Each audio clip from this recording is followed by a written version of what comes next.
Halo Movie Rangers, apa kabar kalian semua? Semoga kita semua selalu dibimbing Tuhan dalam menjalani kehidupan ini.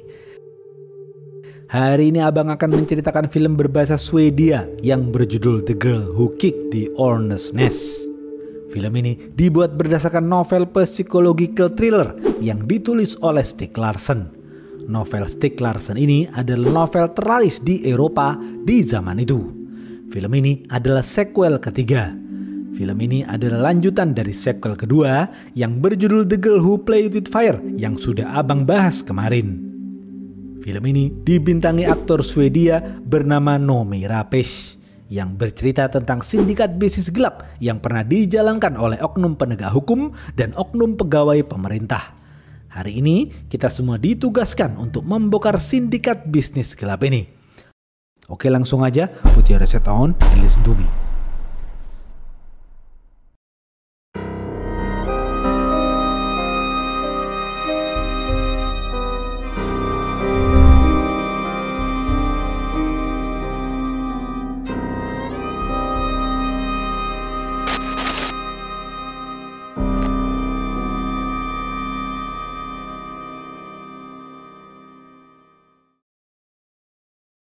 Pemeran-pemeran film ini antara lain Lisbeth adalah seorang hacker, Mikael adalah jurnalis, Annika adalah adik Mikael, Fredrik adalah mantan petinggi BIN Swedia. Setelah Lisbeth dan Zala tiba di rumah sakit, mereka berdua langsung ditangani dokter. Dokter melakukan operasi kepada Lisbeth dan Zala. Dokter mengeluarkan peluru di kepala Lisbeth. Beberapa jam kemudian, Zala sadarkan diri dan dalam kondisi stabil, sedangkan Lisbeth belum sadarkan diri. Lisbeth harus beristirahat total karena luka yang dialami Lisbeth cukup parah. Di saat yang bersamaan, Ronald terus melarikan diri dan mencari tempat persembunyian. Sementara Mikael terus menulis berita mengenai sindikat kejahatan Zala yang selama ini dilakukan bersama oknum penegak hukum dan oknum pegawai pemerintah. Mikael akan membuktikan kepada dunia bahwa Lisbeth tidak bersalah. Pagi hari, Mikael menjenguk Lisbeth di rumah sakit. Namun, Lisbeth belum sadarkan diri. Mikael sedih melihat kondisi temannya itu. Setelah menjenguk Lisbeth, Mikael kembali ke kantor dan mendiskusikan kasus ini dengan rekan-rekannya. Mikael dan rekan-rekannya mendapatkan informasi mengenai beberapa petinggi BIN Swedia yang terlibat dalam sindikat kejahatan ini. Mikael meminta rekan-rekannya untuk mencari bukti-bukti kuat mengenai keterlibatan mereka. Mikael tidak sabar ingin segera mempublish majalahnya mengenai sindikat ini. Malam hari, dua orang mantan petinggi BIN Swedia yang sudah pensiun bernama Fredrik dan Gullberg bertemu. Mereka berdua membicarakan Lisbeth dan Zala. Dahulu, Fredrik dan Gullberg bekerja sama dengan Zala dalam melakukan kejahatan dan bisnis-bisnis gelap. Fredrik dan Gullberg khawatir dengan ditangkapnya Lisbeth dan Zala, kejahatan yang dahulu pernah mereka lakukan akan terbongkar. Fredrik meminta Gullberg untuk menemui Zala dan melakukan negosiasi. Pagi hari, di rumah sakit, dokter baik hati yang merawat Lisbeth bernama Anders menghampiri Lisbeth untuk mengecek kondisi kesehatan Lisbeth. Lisbeth bertanya kepada Anders apakah Zala masih hidup. Anders menjawab Zala dalam kondisi stabil. Lisbeth kesal karena Zala sang ayah belum juga mati. Di sisi lain, Mikael menemui adiknya bernama Annika yang merupakan seorang pengacara. Mikael meminta Annika untuk menjadi pengacara Lisbeth. Annika bersedia menjadi pengacara Lisbeth karena Annika percaya dengan sang abang bahwa Lisbeth tidak bersalah. Mikael memberikan berkas-berkas mengenai Lisbeth dan juga berkas-berkas mengenai sindikat kejahatan Zala. Setelah membaca berkas-berkas itu, Annika mengatakan Lisbeth akan ditahan atas percobaan pembunuhan terhadap Zala. Annika akan berjuang untuk membebaskan Lisbeth. Besok pagi, Annika mendatangi Lisbeth di rumah sakit. Annika memberitahu Lisbeth ia diperintahkan Mikael untuk menjadi pengacara Lisbeth. Lisbeth patuh dan menurut saja. Annika duduk dan mendekatkan diri dengan Lisbeth. Annika juga mengajukan beberapa pertanyaan kepada Lisbeth. Di saat yang bersamaan, Gullberg menemui Zala di rumah sakit.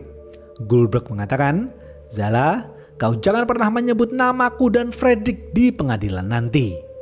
Zala membalas, Goldberg, aku tidak bisa menjanjikan apapun kepadamu. Goldberg kesal mendengar hal itu. Goldberg akan malu jika kejahatannya terbongkar.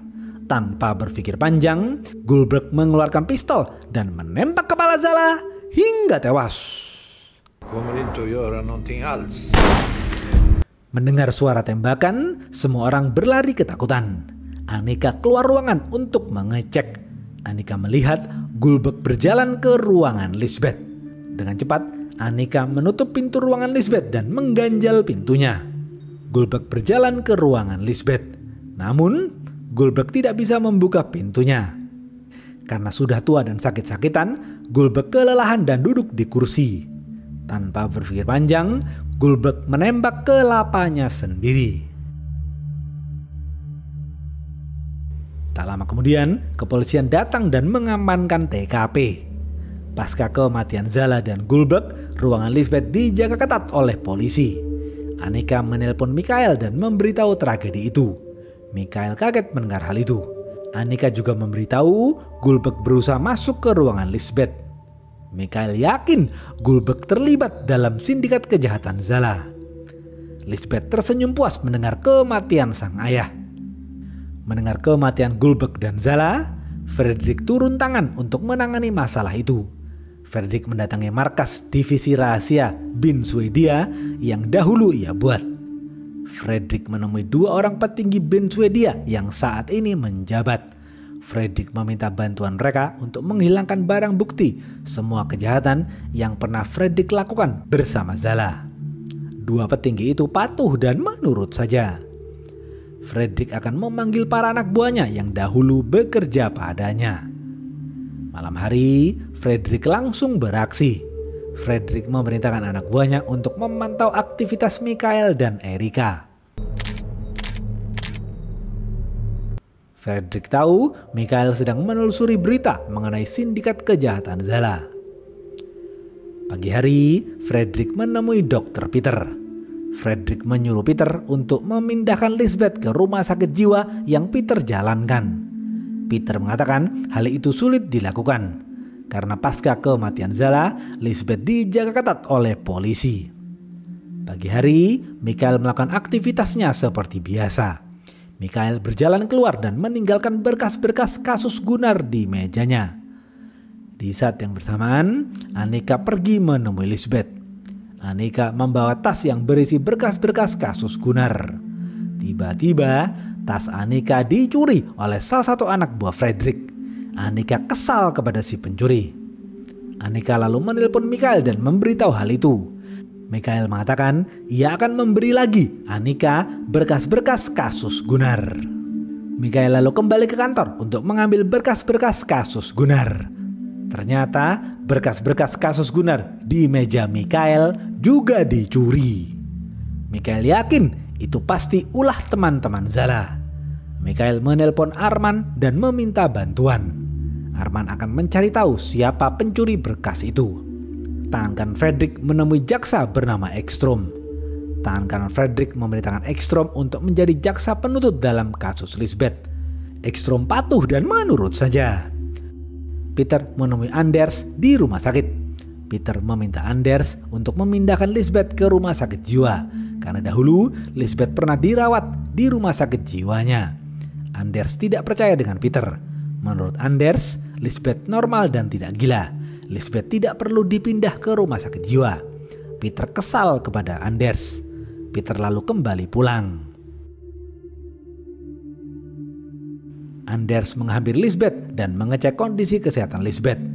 Anders menyuruh Lisbeth untuk menghabiskan semua makanan yang disediakan di rumah sakit. Lisbeth mengatakan ia tidak nafsu memakan makanan di rumah sakit. Lisbeth ingin makan pizza. Anders tersenyum mendengar hal itu. Malam hari, Mikhail mendatangi apartemen Lisbeth.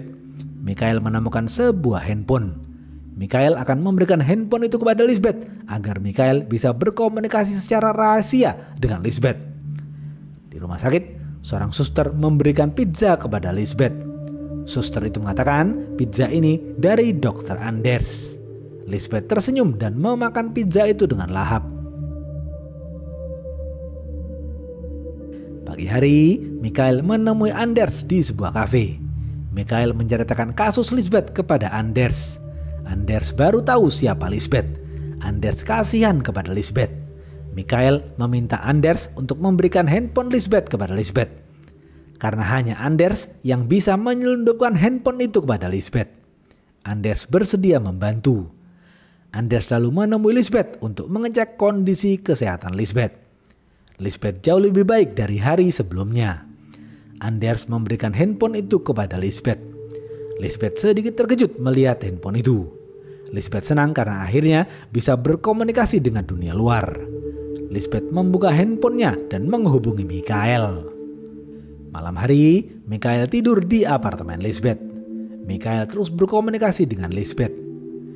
Di sisi lain, polisi terus mencari Ronald yang merupakan buronan. Ronald bersembunyi di mobil yang ia curi.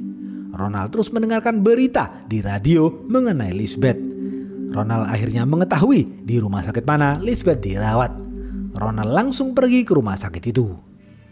Pagi hari, Mikhail menemui mantan petinggi BIN Swedia yang bersedia berbagi informasi. Ia memberitahu Mikhail mengenai Fredrik. Ia mengatakan Fredrik mempunyai divisi rahasia yang mengontrol bisnis-bisnis gelap di Swedia. Mikhail akan mencari tahu lebih dalam mengenai Fredrik.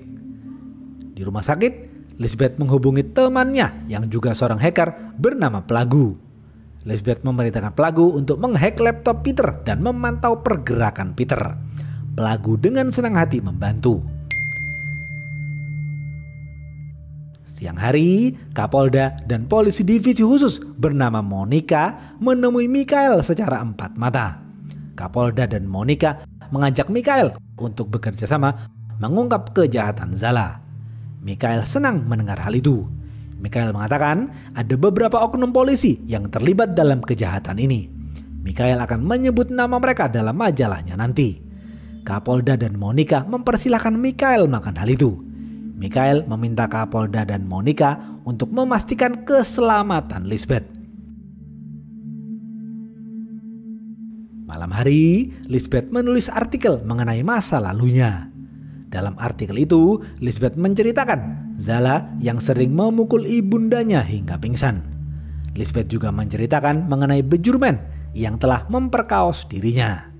Artikel itu tersebar dengan cepat di internet. Lisbeth mendapatkan dukungan dari netizen. Tiba-tiba Lisbeth mendengar suara dari luar jendela. Ternyata Ronald berusaha masuk ke dalam rumah sakit namun gagal. Ronald tidak bisa masuk karena rumah sakit dijaga ketat oleh polisi. Ronald lalu melanjutkan pelariannya. Mikhail terus menulis berita di majalahnya mengenai sindikat kejahatan Zala. Pagi hari, Plagu memberitahu Lisbeth Peter akan menemui mantan anggota BIN Swedia bernama Jonas. Jonas adalah mantan anak buah Fredrik ketika dahulu Fredrik masih aktif bekerja. Lisbeth langsung memberitahu Mikhail. Mikhail dan Monica langsung membuntuti Peter dan Jonas. Terlihat Peter dan Jonas bertemu di sebuah kafe. Mereka berdua membicarakan sesuatu. Setelah bertemu di kafe, Jonas pergi ke markas divisi rahasia BIN Swedia. Mikhail dan Monica baru tahu mengenai lokasi markas itu. Di sana, Fredrik, tangan kanan Fredrik, dan juga Jonas membicarakan langkah selanjutnya. Fredrik memerintahkan Jonas untuk menyadap obrolan di kantor majalah Millennium milik Mikhail. Jonas patuh dan menurut saja. Fredrik ingin tahu sudah sejauh mana informasi yang didapat Mikhail dan rekan-rekannya. Malam hari, Anders menghampiri Lisbeth dan memberikan dukungan. Anders berharap Lisbeth bisa menang di pengadilan nanti. Lisbeth senang mendapatkan dukungan. Sementara Mikhail terus menulis berita di majalahnya. Pagi hari, Lisbeth dinyatakan sembuh. Lisbeth kemudian dipindahkan ke dalam penjara khusus. Di halaman rumah sakit, wartawan berebut untuk mewawancarai Lisbeth. Di sisi lain, Ronald membunuh salah satu keluarga anggota geng motor yang belum membayar obat terlarang miliknya. Tak lama kemudian, keluarga anggota geng motor itu kembali pulang. Mereka kaget melihat salah satu keluarganya tewas dibunuh. Anggota geng motor itu marah dan akan menuntut balas kepada Ronald.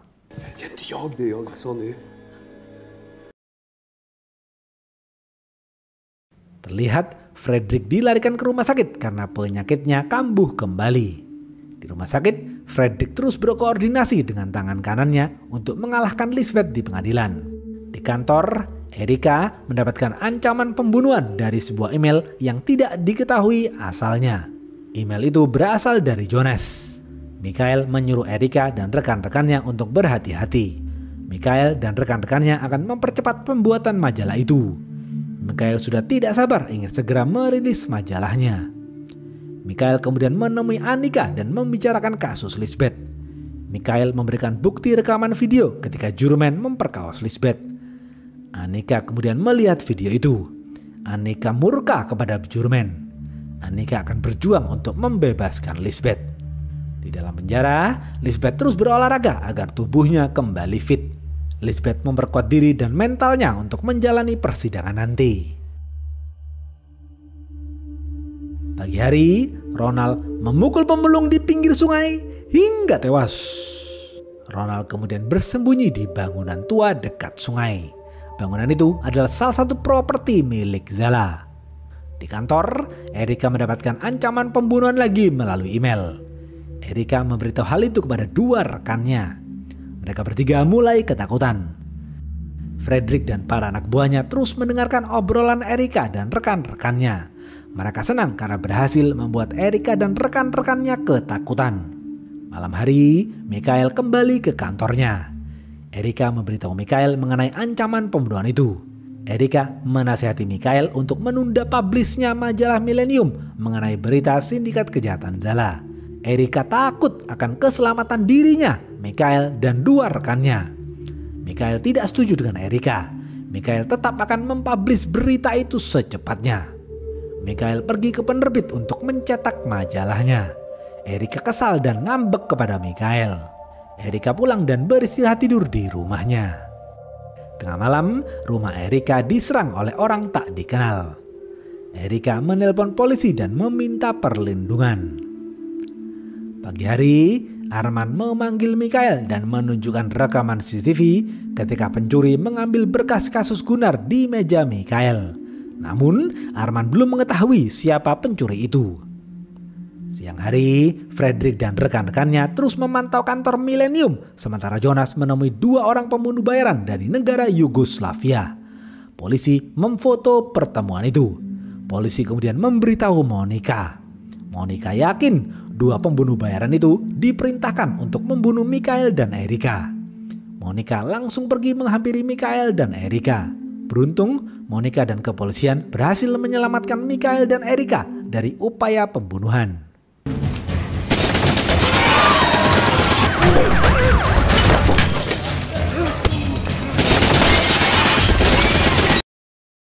Kepolisian langsung menangkap dua pembunuh bayaran itu. Fredrik marah kepada tangan kanannya karena Mikhail dan Erika belum dibunuh. Beberapa hari kemudian, persidangan digelar. Orang-orang masuk ke ruang sidang. Lisbeth berdandan nyentrik karena ingin menunjukkan dirinya tidak takut terhadap sindikat kejahatan Zala. Lisbeth melihat Mikhail, pelaku, Arman, dan kepolisian hadir di persidangan. Lisbeth merasa tenang karena orang-orang yang mendukungnya datang dan memberikan support. Ronald terus memantau persidangan di televisi. Hakim mengetuk palu dan persidangan dimulai. Annika dan Ekstrom memberikan pernyataan mereka masing-masing. Setelah memberikan pernyataan masing-masing, hakim bertanya kepada Annika dan Ekstrom apakah persidangan ini bisa dibuka untuk umum atau tidak. Ekstrom menjawab, persidangan ini tidak boleh dibuka untuk umum karena menyangkut rahasia negara. Annika patuh dan menurut saja. Para peserta yang hadir dipersilahkan keluar. Mereka semua lalu kembali pulang. Mikhail pergi ke penerbit untuk melihat hasil cetakan majalahnya. Mikhail senang melihat hasil cetakan majalahnya. Besok Mikhail akan merilis majalah itu. Siang hari, persidangan dimulai kembali. Ekstrom mengatakan Lisbeth berusaha membunuh Zala di rumahnya. Lisbeth membantah dan mengatakan ia hanya membela diri. Persidangan kemudian ditunda. Lisbeth kembali ke dalam selnya dan menghapus make up-nya.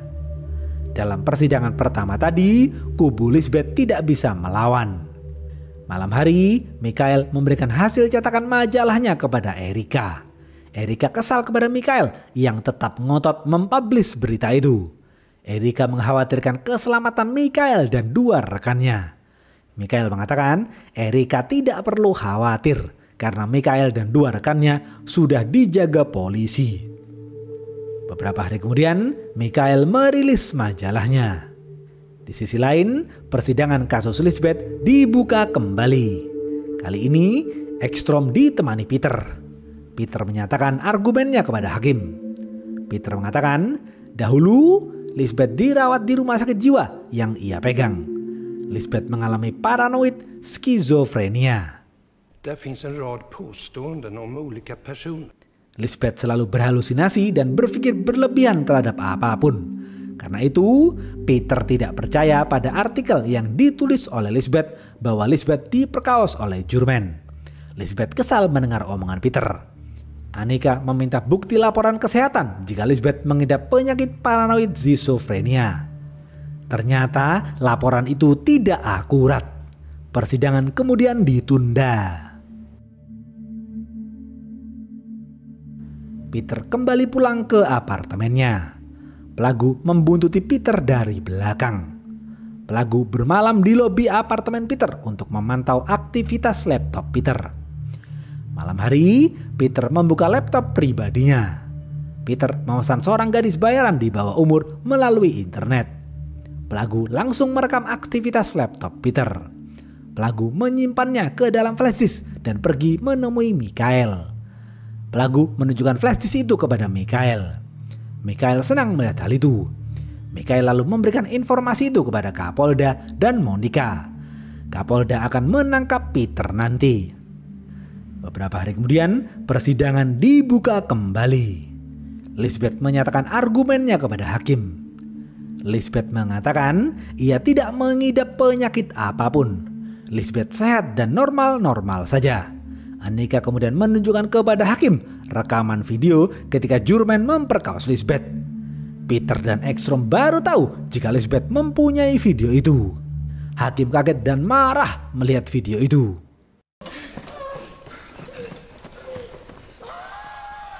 Stoppa filmen.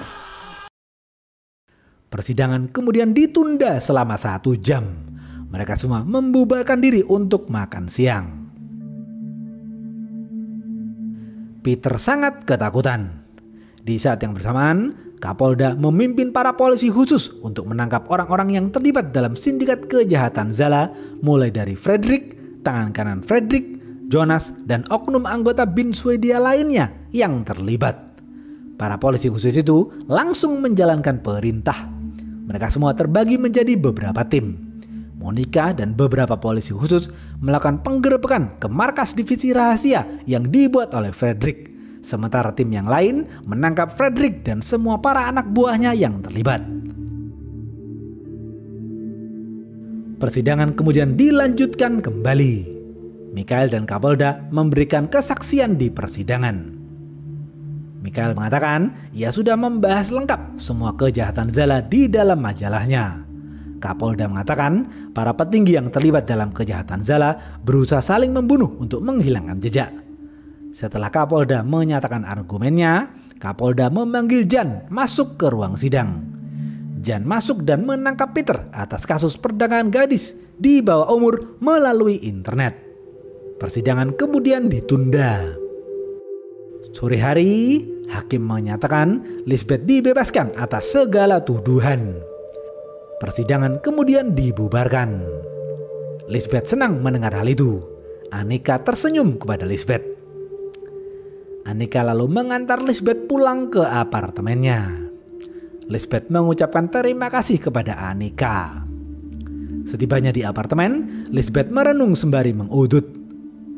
Di sisi lain, majalah Michael menjadi trending topik di seluruh penjuru Swedia. Semua orang mengucapkan selamat kepada Michael. Erika yang selama ini ngambek akhirnya kembali ke kantor. Erika tersenyum dan mengucapkan selamat kepada Michael. Mereka berdua kemudian berpelukan. Beberapa hari kemudian, Annika menghampiri Lisbeth dan menyerahkan surat-surat mengenai warisan Zala yang akan diterima Lisbeth. Lisbeth tidak mau menandatangani surat-surat itu. Namun, Annika tetap memaksa Lisbeth. Akhirnya, Lisbeth menandatangani surat-surat itu. Lisbeth lalu kembali pulang. Lisbeth penasaran dan melihat salah satu properti milik Zala yang berada di dekat sungai yang lokasinya tidak jauh dari apartemen Lisbeth. Ternyata lokasi itu adalah gudang. Lisbeth melihat sekeliling untuk mengecek. Tiba-tiba Ronald muncul dan berusaha mengejar Lisbeth. Lisbeth ketakutan dan bingung harus bagaimana. Ronald terus mengejar Lisbeth. Lisbeth naik ke atas dan berusaha menghindar. Lisbeth meloncat ke bawah dan bersembunyi. Ketika Ronald lengah, Lisbeth memanfaatkan hal itu dengan memaku kaki Ronald. Ronald marah dan tidak bisa bergerak. Lisbeth kemudian berlari keluar. Di depan gudang, Lisbeth menelpon anggota geng motor yang selama ini mencari Ronald. Lisbeth memberitahu lokasi Ronald kepada anggota geng motor itu. Lisbeth kemudian bersembunyi di semak-semak. Tak lama kemudian, anggota geng motor datang dan membawa senjata. Mereka semua langsung membunuh Ronald. Lisbeth menelpon polisi dan memberitahu lokasi Ronald. Dengan cepat, kepolisian Swedia datang dan menangkap anggota geng motor. Kepolisian juga membawa mayat Ronald ke rumah mayat. Malam hari, Lisbeth rileks sejenak dengan berendam di bathtub. Tak lama kemudian, Michael datang untuk menyapa. Lisbeth mengucapkan terima kasih atas bantuan Michael. Michael juga berterima kasih kepada Lisbeth. Mereka berdua saling merindukan satu sama lain karena mereka berdua pernah berteman. Habis.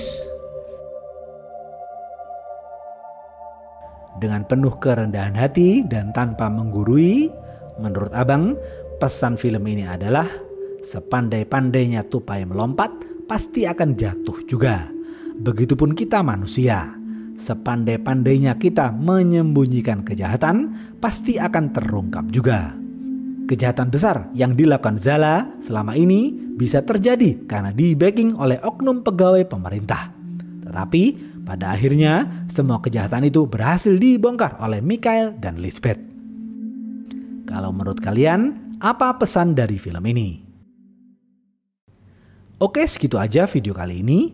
Stay watching and see you!